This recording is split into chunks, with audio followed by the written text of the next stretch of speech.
Ladies and gentlemen, it is now time for the keynote session. And so this keynote session includes a speech and then the Q&A session. So while the keynote is going on, please type in your question in the comment section. So the topic of the keynote will be Curbing Youth Unemployment Crisis in Africa, the Real Issues. And our keynote speaker, ladies and gentlemen, is Professor Chukwuma Soludo, the chairman, African Heritage Institution, and former governor, Central Bank of Nigeria. Professor Chukwuma Soludo is an economics professor at the University of Nigeria, Nsukka, and was a visiting professor at Swarthmore College in Pennsylvania. He joined the federal government in 2003 as the chief economic advisor to the president and became the chief executive of the National Planning Commission in Federal Republic of Nigeria. In May 2004, he was appointed as the governor and chairman of the board of directors of the Central Bank of Nigeria, a function he held until 2009. He has been a consultant to about 18 international organizations that includes World Bank, IMF, OECD Development Center, and many more. Professor Soludo is also the chairman of African Heritage Institution and member, Presidential Economic Advisory Council, Federal Republic of Nigeria. Ladies and gentlemen, please join me in welcoming Professor Chukwuma Soludo to give his keynote speech. Sir, you have our attention, please. Saying good morning to all of you. Good morning to the youth of Africa. Good morning to the executive director, Chinwe Okoli. And I want to thank you, particularly Chinwe, for the invitation and to join you guys. Unfortunately, I'm sure the moderator said it's going to be amazing. I'm not quite sure. I'm here in my village trying to connect with you, and I hope that network worked. Keynote that you would usually expect for this kind of Grand Africa's conference. I only had to reconfirm what I'm supposed to speak about with Chinwe late last night. And if you find me incoherent with a couple of things. But first, let me thank Chinwe immensely for this initiative. For me, it's really something personal and a bit very gladdening to see the African youths taking their destiny, the destiny of Africa, in their own hands. In about 20 years ago, precisely the year 2000, we published a book. I think it was published by the World Bank. I was the long-term consultant on that project for 18 months, entitled Can Africa Claim the 21st Century? For the book with Tandeka Mkanda entitled Our Continent, Our Future, African Perspectives, and try to envisage what is going on under this GAIN initiative. And that is Africans confidently taking charge of their lives and their future. It is no other one would develop Africa except ourselves. And I think that message needs to go home and we internalize it. And in the new world of neo-mercantilism, everybody looks out, every leader, every country leader looks out for his own people. Primary job of any elected, or especially under a democracy, is to secure jobs, reduce poverty, secure. No one is going to do it for you. Countries don't do charity. So I want to thank the GAIN Africa for this. And to say that you have also chosen a very, very living topic, and which is the one about youth employment or unemployment. The unemployment is not just a crisis. Some people say that the youth bomb, the bomb is already exploding everywhere.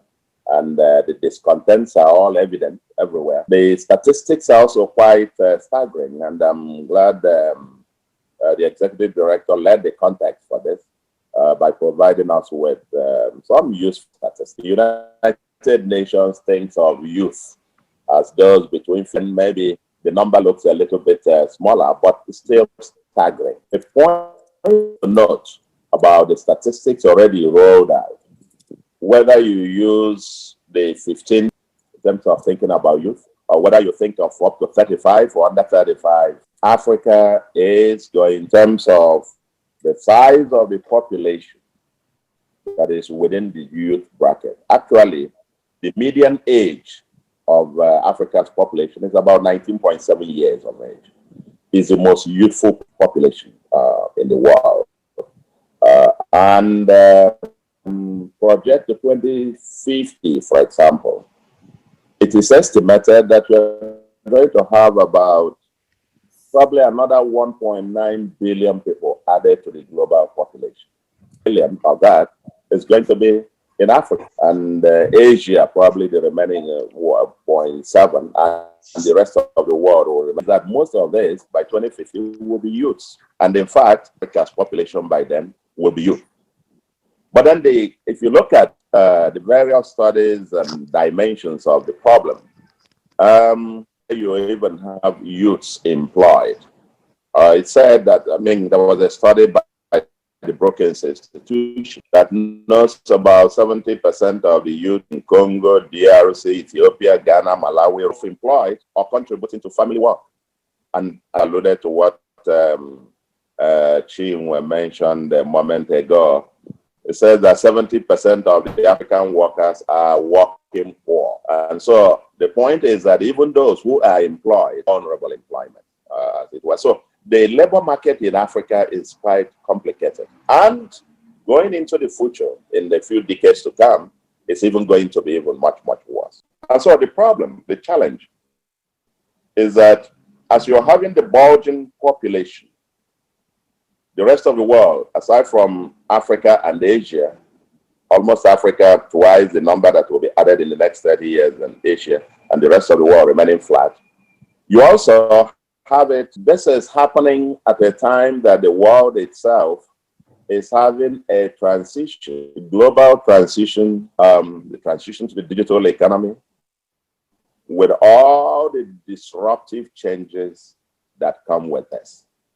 And a lot of what you might call creative destruction is going to be taking place in the labor market globally.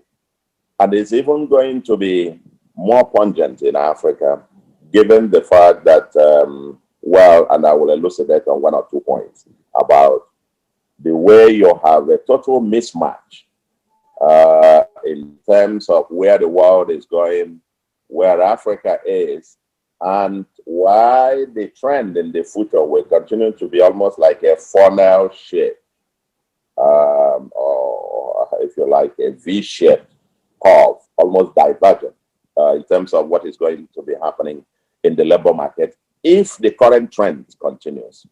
Because I've got to make this point. If the current trend continues, we'll probably be having the only continent with a booming population with escalating youth unemployment in the decades ahead. And the discussion at the heart of Africa's future. Indeed, looking at the future and thinking about where the world is going, what I call the megatrends in the world, I'm thinking through about this particular topic for your deliberation. What was just going on in my mind was whether exploiting Africa's youth challenge into opportunities. Because some people say the burgeoning youth population, almost a runaway in terms of population explosion. We haven't had what you call population, the demographic trend in Africa.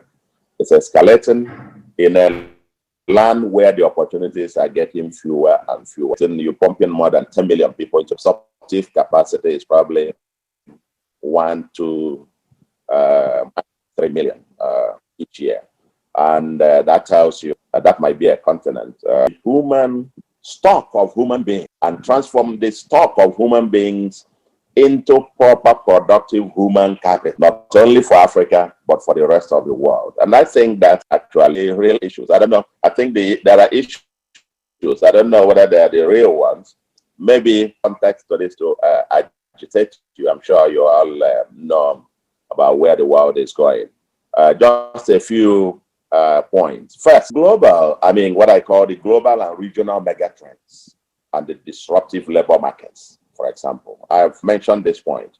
The world is going through the through what is called the fourth industrial revolution, the age of digitization, artificial intelligence, robotics, the virtual world, as it were. And this increasingly will come with increasing disruptions by machines and applications. This is not just Africa, this is global. Indeed, if you followed the recent World Economic Forum sessions, and that's also unemployment and labor markets and so on, it was noted that not only the world will be 11% behind, where the megatrends in the world, where the global population trends, the century, you probably have much of the world population concentrated in Asia, and the world is shifting from the G7 to the emerging markets, as it were.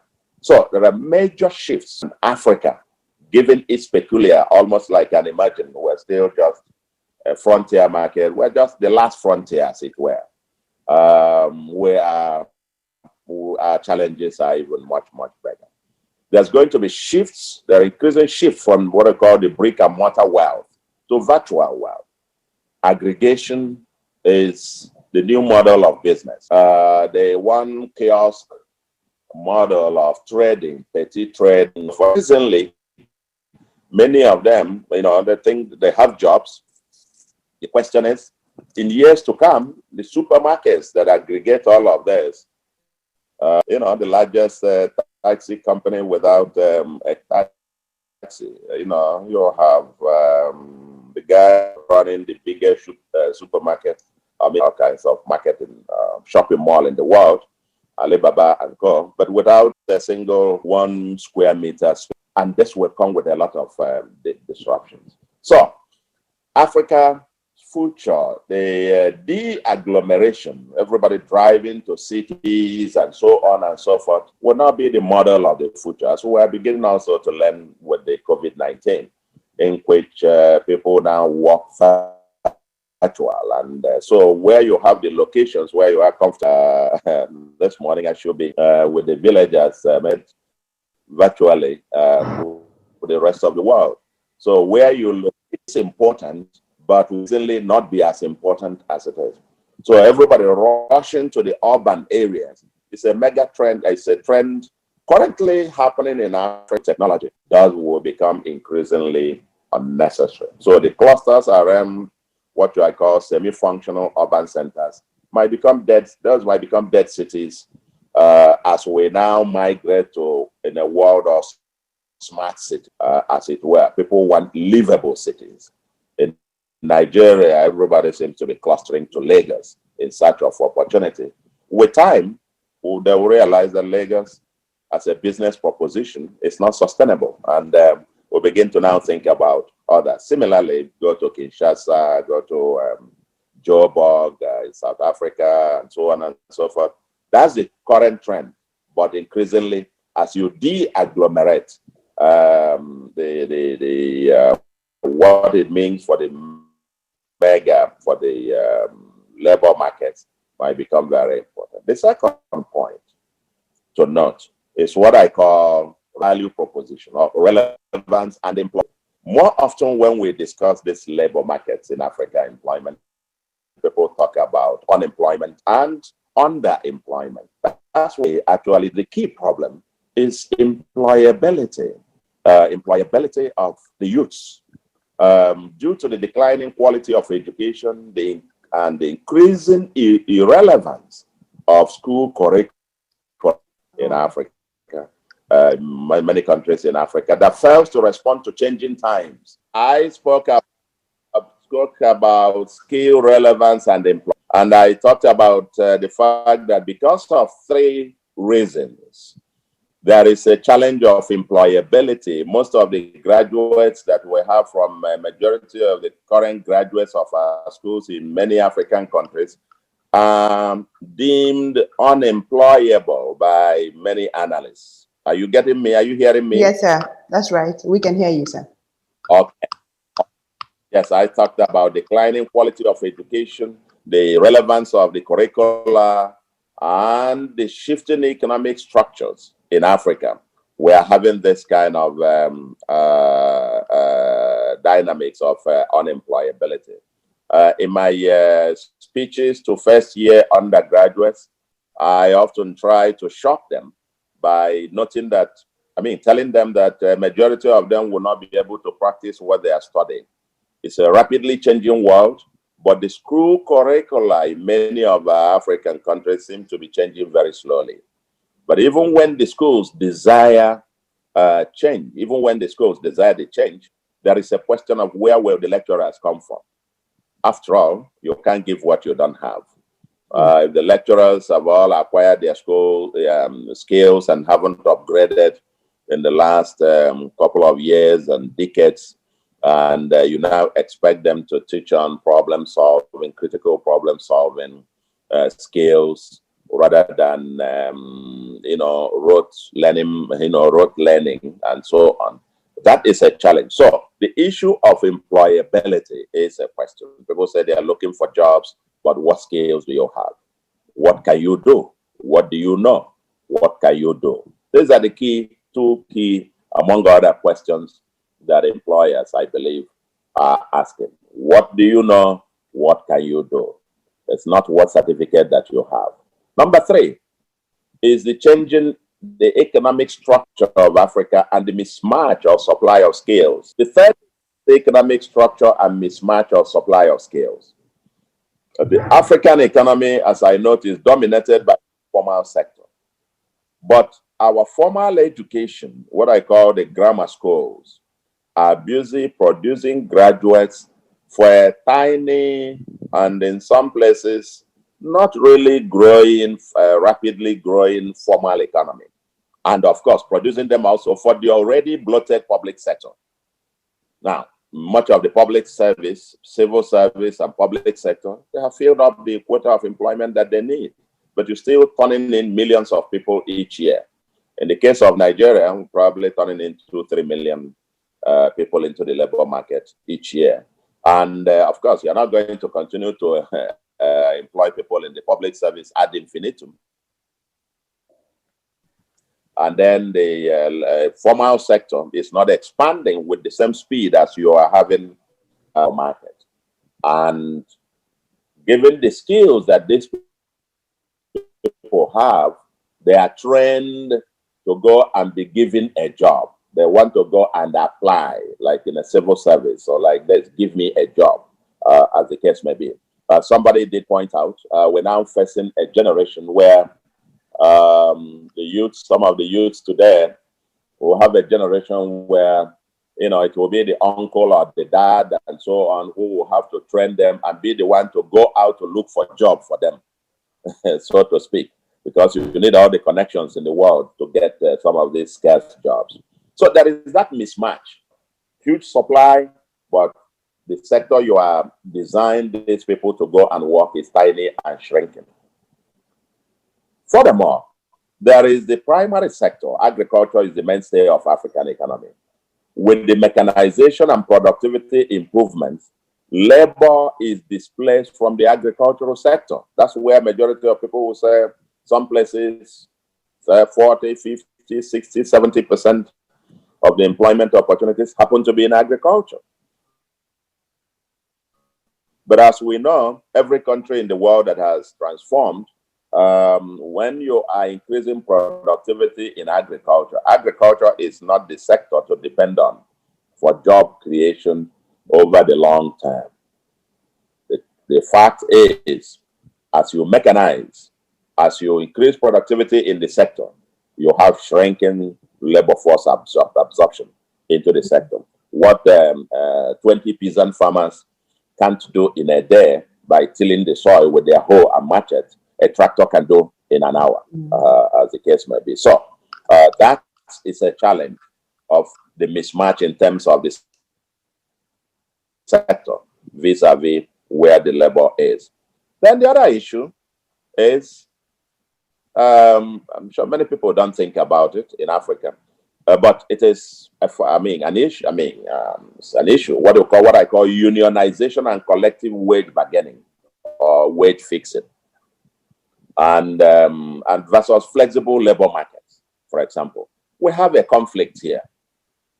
Flexible labor markets can absorb much more labor for an economy that is supposed to be labor intensive. I mean, we have abundance of labor.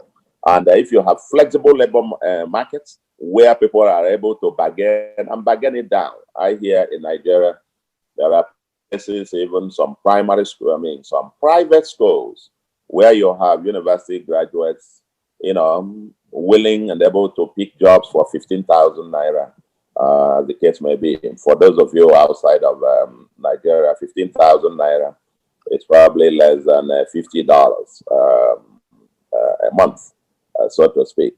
They are prepared to work for that when minimum wage is far, almost twice that amount, so to speak. So they are prepared to take it.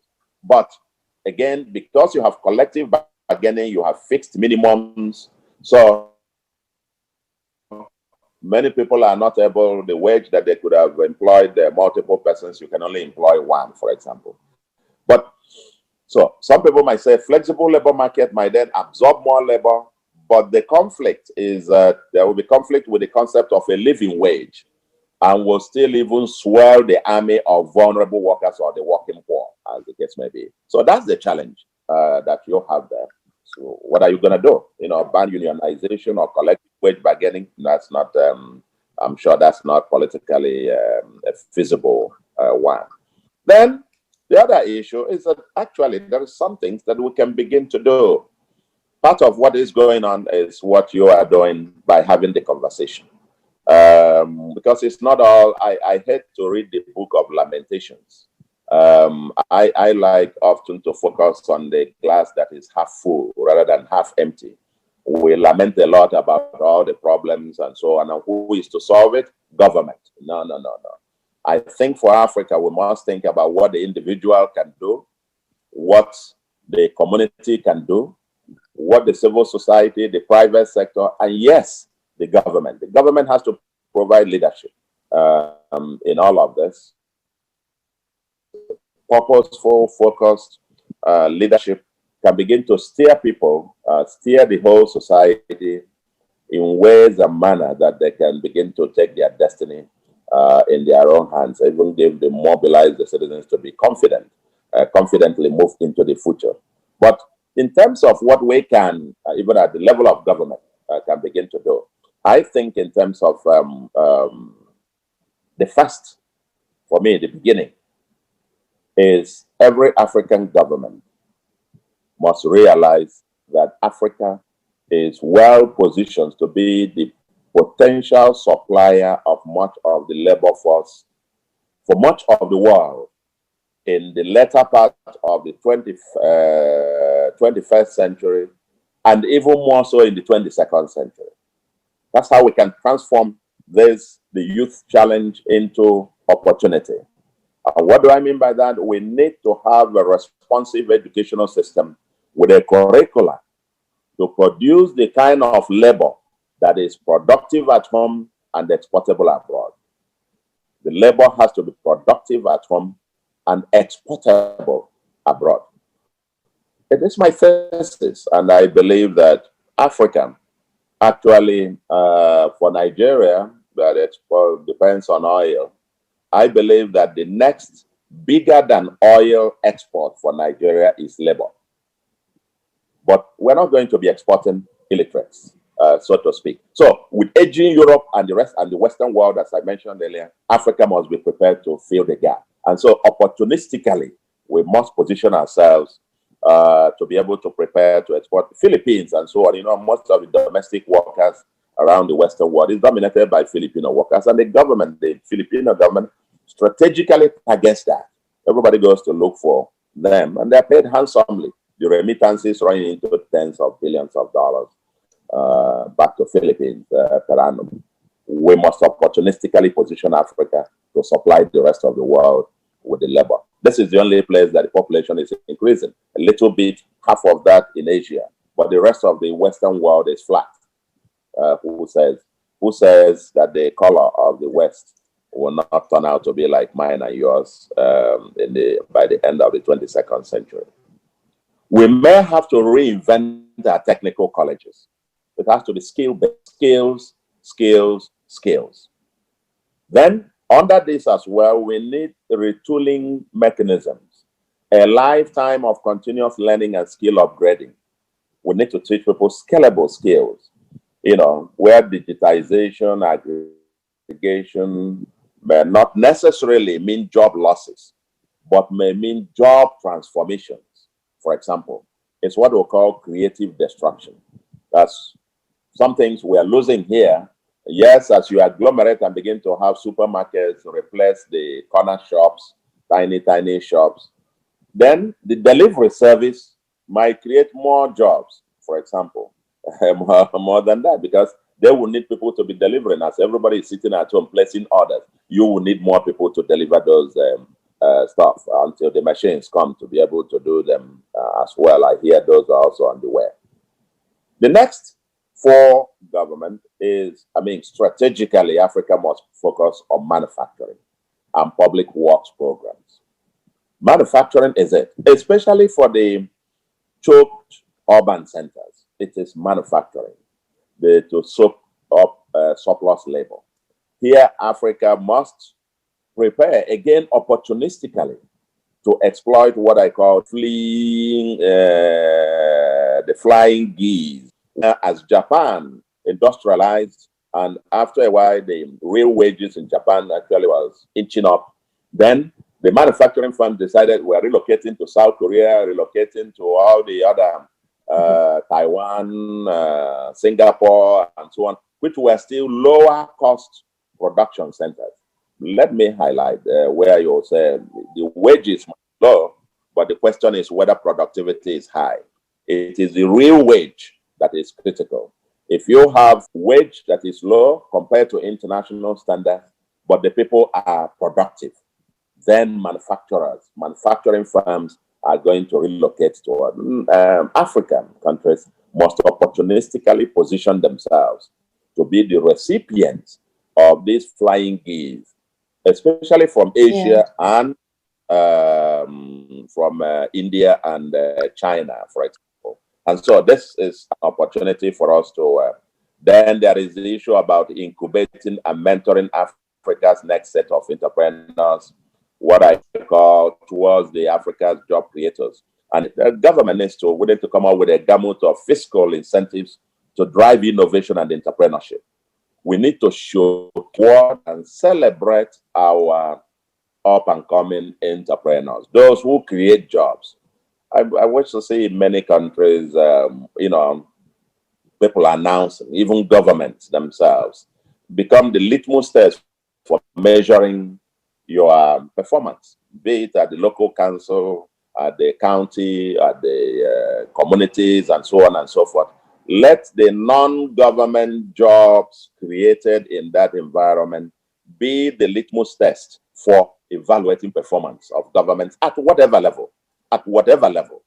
How many firms were you able to nurture and encourage and to create? How many jobs were created in that particular locality? I think that if we change the narrative, rather than people, governments counting how much they spent and then counting in terms of how many non-government jobs were created, that actually tells us about the environment and this is a mercantilist world today. It's new mercantilism at work.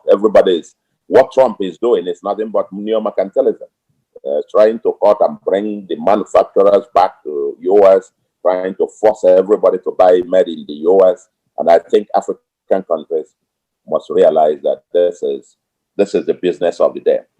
Our entrepreneurs must be celebrated as the fulcrum of Africa's future.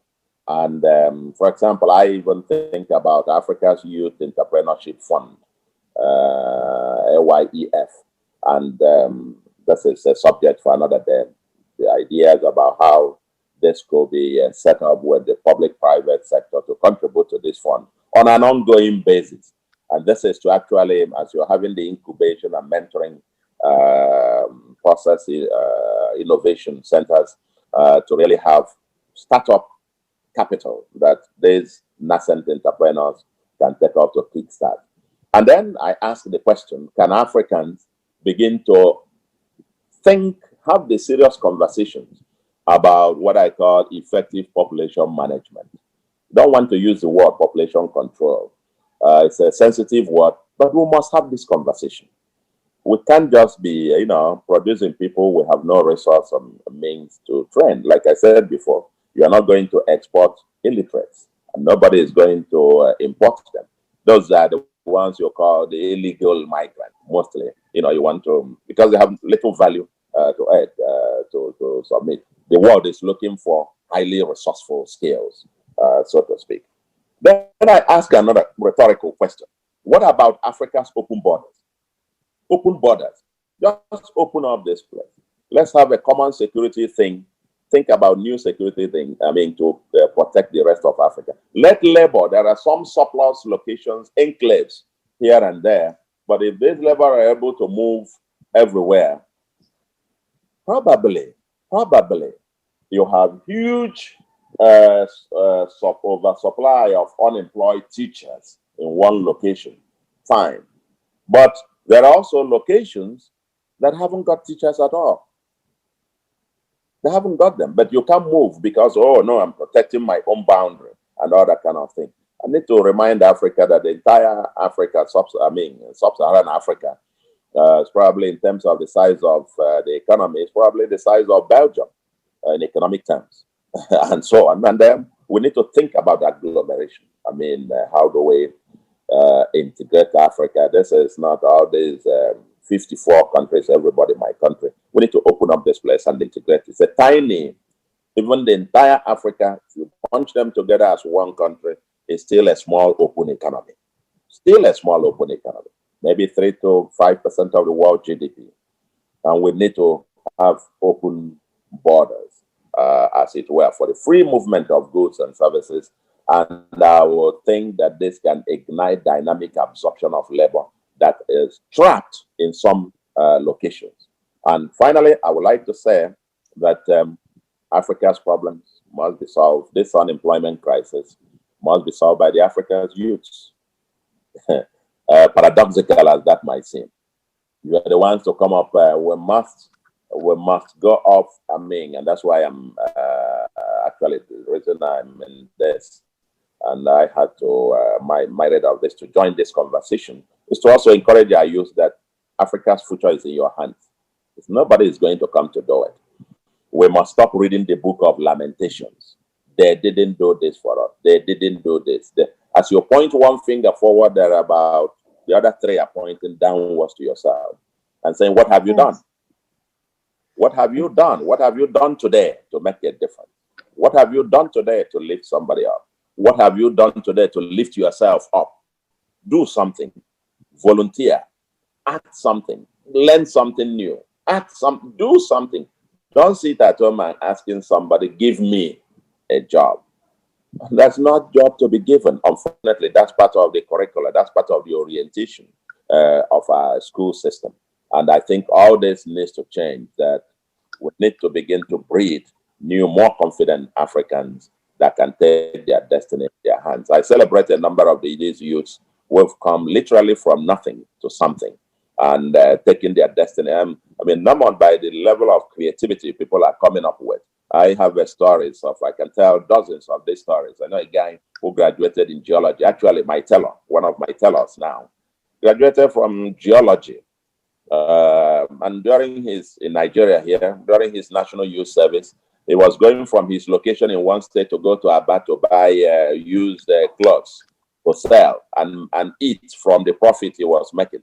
From there, he then generated enough capital. By the time he finished his one year national youth service, he bought his first sewing machine and then went to some place to volunteer, to learn, to offer his services free of charge, to learn tailoring and all of that. Geology, I must say.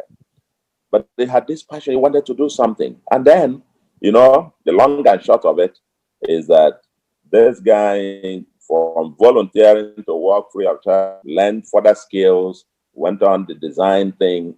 The road is long, the story is long and short of it is that as at December 2018, when he told me this story, he had 90 tailors working for him. and 35 graduates in the admin and marketing working for him. And that's less than 5 years of his graduation. Then I have another one, a lawyer who was a magistrate. Another guy who sourced for me. He was a magistrate already in court, a lawyer.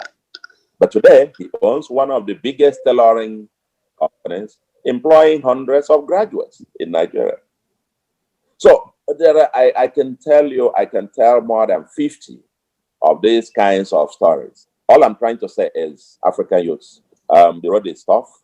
It's a new environment, totally new world, but the world is not going to wait to listen to our lamentations. Only those who dare will get it done. And in this world of disruptive change, we must also, as Africans, embark on disruptive thinking and disruptive actions. That's the way to secure Africa's future. Thank you. Thank you very much, Prof. Wow, thank you so much. So now you've actually touched on a whole number of things, a whhole lot of things. Yeah, the question is now, how do we start, how does Africa start positioning opportunistically, retooling mechanisms, technical curriculum review, like you mentioned, focus on manufacturing and many more, incubating and mentoring African young talent so that they can create non-government jobs, okay? And then opening up Africa's borders and many more. So now, sir, just the few minutes we have for questions, let's take a few questions. And number one there is this.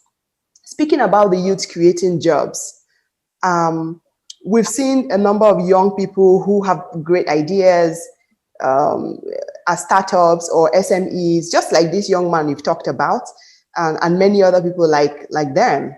But I have come to understand or realize that most of African countries, the economies of African countries are essentially 60 to 70% driven by the government as at today. So what is your thought on how the youth, maybe how these youth can access public sector contracts or businesses? Because as a way of economically empowering the youth and giving them access to wealth to continue to create jobs for their fellow youths. Because what I've seen is that a lot of young people who may have this brilliant ideas, but they remain at a small scale because they don't have access to that big business that will help them expand quickly. So what's your thought on that? Do you think there's a way maybe the young people can start having the kind of access the bigger men or the bigger boys have right now? Secondly, I think I should go ahead and ask a few questions so you can attend to them all at once, sir. Yes, okay, go ahead. Okay, so the next question is from Elom Sunday, and he's asking, some young Africans have acquired the right skills, I mean digital skills in this case, but most of them just don't have the access because maybe the recruiting organization has just placed a certain number of years of experience as their key requirement. And so they are not looking beyond that experience to see the skills that the person have, right? So the person just gets screened out immediately. And again, he just saying, in terms of employability, we know the system of education in many African countries is indeed below standard, but these people that have acquired the skills, sometimes they are not the ones that have this 2-1 or first class and all of that, and they get screened out. So how do we now match that with the current situation in Africa, where most organizations focus on the skill, on the certificate or the grade you come out with, not necessarily the skills you may have? Because some of these people who have the skills, who are excellent in this skill, in this field, may have been self-taught or acquired it some other way, maybe online or not. They don't have this maybe first-class certificates that the organizations are looking for. This criteria, the cumulative grade points and that. Then the last, okay, one more question, so you attend to them. If we still have time, we can take more. So what do you think about this kind of engagement by organizations like a Grand Africa Initiative, bringing the youth together to discuss on issues that collectively affect the youth. What's your thoughts on how important that may be? Thank you. Okay. Are there others? Yes. Okay. So the other one is the youth that have the skills. Like I know some of them already. Collected the other. Okay, one more question. The youth that have the skills, digital skills, for instance, you mentioned the Philippines that are exporting skills. So many African youth have come to acquire skills online or some other way, digital skills that are needed in the world today. But many of them do not have that access to international opportunities, just as they don't have access, they don't have the opportunities right here. So they end up just doing menial services with their very excellent skills. Okay, so is there a way such opportunity can be created for such people to be able to export their skills beyond the shores of Africa? I think that'll be all for now, sir. Okay. No, thank you very much. I think there's a very insightful questions, very deep ones, and I think they are not ones that I can claim to say to you that we have all the answers. I think these are some of them, I would say, rhetorical questions that all of us must work to find answers. They are work in progress. And that's why the key is what you've begun, and which is a conversation. Let us all think. And like I said, it calls for all kinds of disruptive thinking. See, necessity, they say, is the mother of invention. When you find yourself at a corner, you are cornered at one end. You don't stay there complaining. Oh, they didn't give me opportunity. Oh, they didn't give me. Oh, they didn't give me. So what's the response? Wring off your hand and say, no, like water. If this place is blocked, the water will keep looking. It will keep pushing in all directions until it finds a way. But let me start off with your last point about use with skills, not without access abroad, and so on and so forth. It goes both ways. And I will say to them, the first thing I said to them is don't give up. Persistence, perseverance is what gets you there. And persist and keep on upgrading and keep on knocking on every and any available door. And I think, Chinwe, you are an example of that. I don't want to talk about that today. But those who say no, you're not taking no for an answer. You keep knocking and keep knocking and keep. But there is something government can do. But what I resist from, I mean, when I got mentoring sessions with some youths, I start by just repeating these words: your destiny is in your hands. Yes, government is supposed to create opportunities, but don't let government actions or inactions become destiny for you. That's what I would say to them. Consider them as challenges. Government does or what government doesn't do. Think of them as challenges. But then the question is, how can I, or working in a network with others, overcome these challenges? Fantastic if they create those, but I'm not going to live my life and die complaining about lack of access, lack of government didn't do this for me. You complain that until you die. The question is, how do I make it in spite of all these myriads of challenges? That's the first thing I try to say to my mentees. How do you make it in spite, not to surrender and say, because of the challenges, I didn't make it.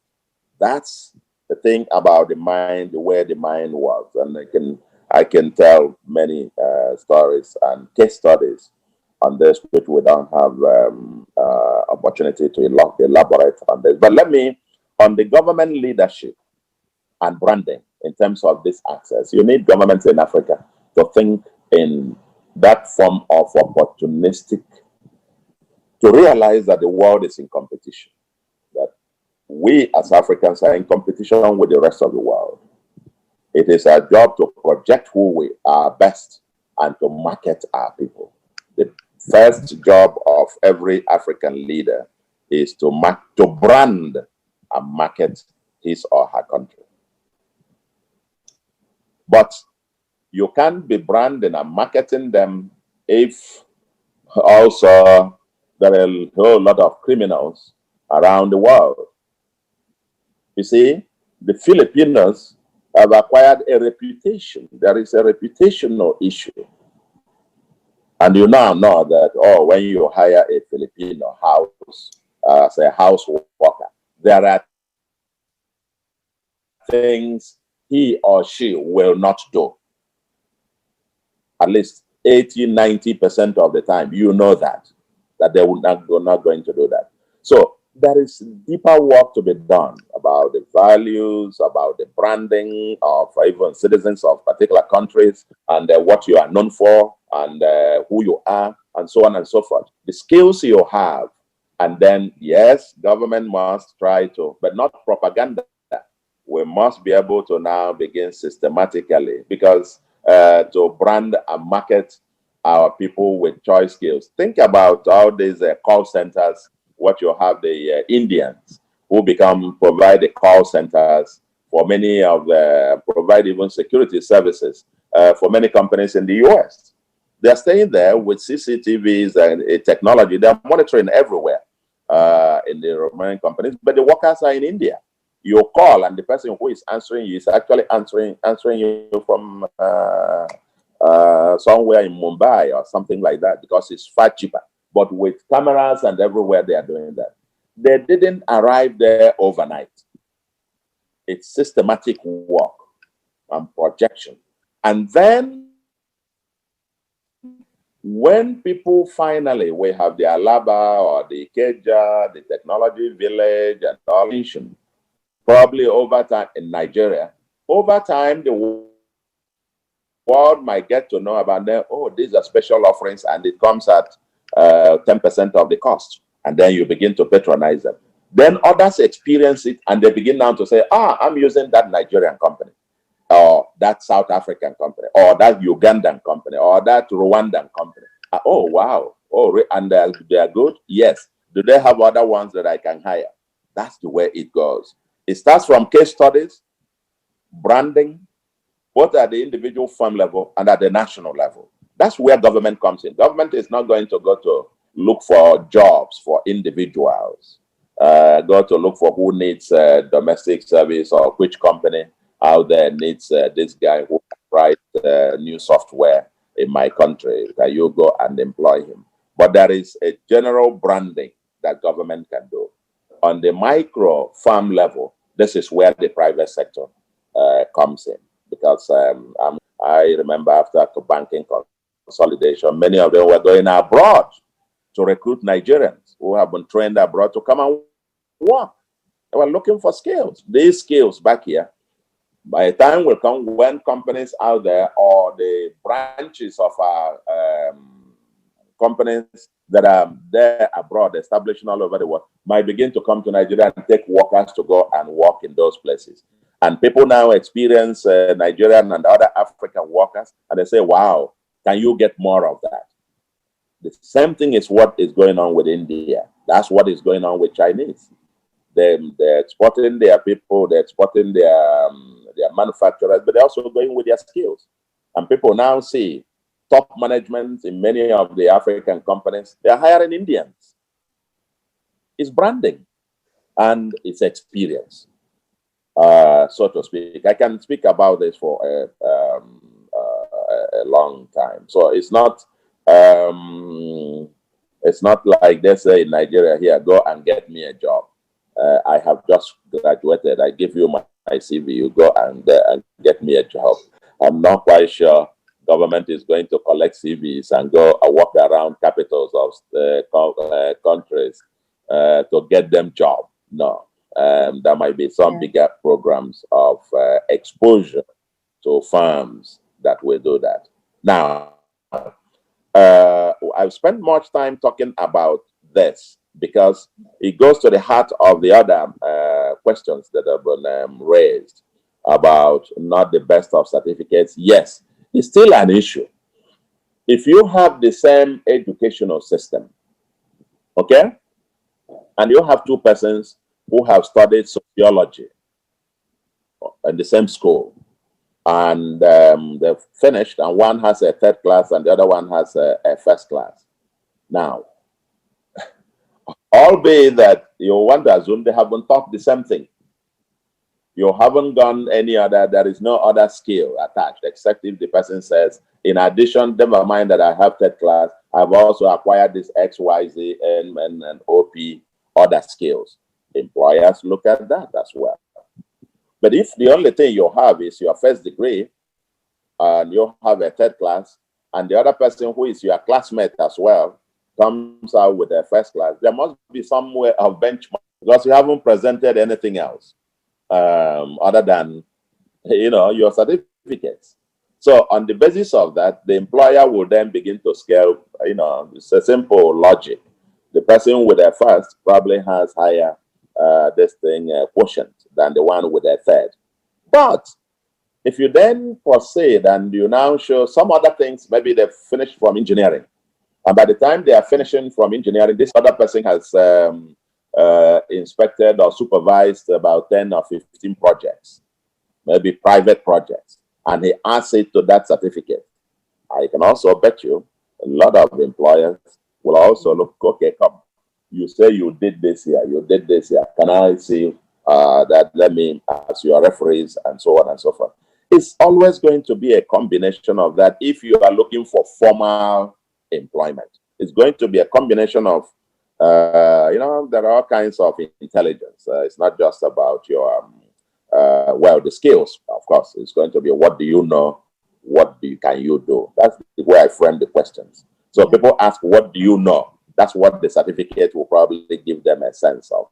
What can you do is the other. And if I have gone in some recruitment processes where even those, categories of people are then brought in, they are given the same exam.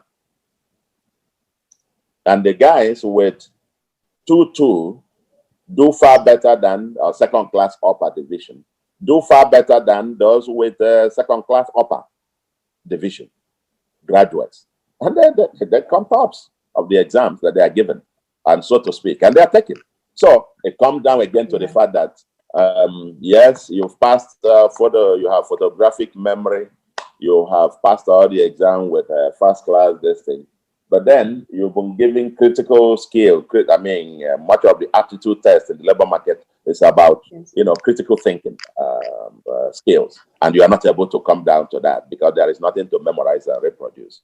And I have seen also in the labor market, many of these other ones with lower grade do far better than even those with much, much higher skills. But if they're the only thing that the person is presenting for employment is just the certificate, then obviously, and there are no exams to be given to them, and other kind of thing is just by, of course, they will rank you. If the school has ranked you for 4 years and said this one is better than you, then there is no other discriminating factor, except you can demonstrate that there is something more that you can do beyond what you know. That certificate gives a sense about what you know. Now, there is a big topic you talked about, securing contracts. Yes, sir. I think this is a very big one. Every big one, every government that I have served, we've come up with this concept of backward integration. I can talk about this all day, even what we did in Nigeria, that even the cement, the strategy of backward integration that also got out their local cement manufacturing firms to rear up and create jobs, or procurement, government procurement. This is what I emphasize around Africa. You mentioned in my intro, I consulted for several of these international organizations, including the USAID and the UK DFID. But one thing that is evident in consulting for those people is that you have to compete for the consulting contracts with, first and foremost, with their own national companies who are given the first order of priority. You will not see a European government buy any car that is not made in Europe. You will not see an American government at whatever level buy a car for police, for the officers in government, or for any reason whatsoever that is not made in America. It's not possible. It's only in Africa. We could have you could have local companies, stuff that are assembled in your place, and you go to start buying SUVs, Japanese, and the latest one from Japan and latest one from all of those, and so on and so forth. No country grows that way. So look, patronage, what you call low content in procurement, is a major strategy every country in the world, every responsive and responsible government in the world deploys to empower the citizens and new startup capitals. So local content, procurement, and backward integration strategy. In our own case, for example, the cement, and you could do that for other sectors. If you are going to, we're going to let you to be important 3, 4, 5 years, set up structures to produce the stuff within here. Why can't you anywhere? If we do that in textiles, in many other places, in many other sectors, I can bet you many of these companies that we import from China and India, they will all relocate in Africa and employ Africans. It's just having smart governments and who understand the way with the rest of the world. And your final thing about, yes, I think that's where the context you provided about 60% of economies is dominated by government. That's, yes. But I also, yes, I've spoken about this procurement and how governments must become nationalistic and mercantilist. That's the word, the 2 key words.